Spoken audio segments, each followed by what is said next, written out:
पंढरपूरच्या शिवजयंती उत्सव सोहळ्यात सोलापूरच्या पत्रा तालीम मंडळाच्या ताफ्याची लेझीम पाहण्यासाठी शिवभक्तांनी अलोट गर्दी केली होती। शिवजयंती सोहळ्याच्या पार्श्वभूमीवर पंढरपुरात संभाजी ब्रिगेड आणि श्री शिवजन्मोत्सव मध्यवर्ती महामंडळाच्या संयुक्त विद्यमाने पारंपरिक पद्धतीने भव्य मिरवणूक काढण्यात आली।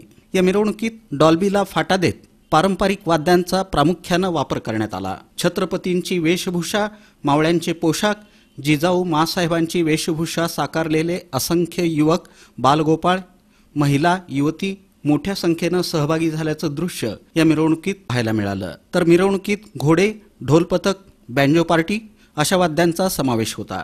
या मिरवणुकीसाठी खास सोलापुरातून पत्रा तालीम मंडळाचे जवळपास 200 कार्यकर्ते पंढरपूरला रवाना झाले होते। त्यांच्यासाठी विशेष खासगी वाहनाची स्वतंत्र व्यवस्था करण्यात आली होती।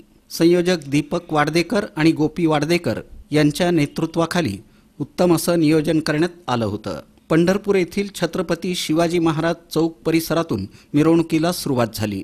प्रारंभी छत्रपती शिवाजी महाराजांच्या पूर्णाकृती पुतळ्यास मान्यवरांच्या हस्ते पुष्पहार अर्पण करण्यात येऊन अभिवादन करण्यात आलं। यावेळी फटाक्यांची आतषबाजी करण्यात आली। या प्रसंगी सोलापुरातील पत्रा तालीम मंडळानं आपल्या लेझीम ताफ्यासह उत्कृष्ट मर्दानी लेझीम खेळाचं सादरीकरण करून जमलेल्या अलोट शिवभक्तांची मनं जिंकली।